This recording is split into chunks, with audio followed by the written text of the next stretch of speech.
Hey everyone, in this video I will be showing you how to uninstall Golang from your system in Windows. So let's get started.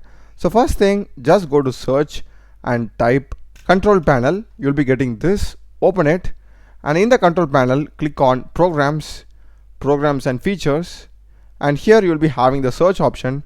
Just search for Go, and here you'll be having the Go programming language. You can just right click and click on uninstall, and once it is uninstalled, now you can go to your this PC local disk C, and you'll be having program files, and you can check whether you are having the Golang folder. And apart from this, go to users, your username, and here also we will be having the Golang folder. So you can just delete this also, right click and delete it. And once you're done with that, just go to search and type for run, and I'm just going to type this inside that. It's going to be percentage local app data percentage, and click on OK. And here if you scroll down, you will be having the go underscore build, so it's over here.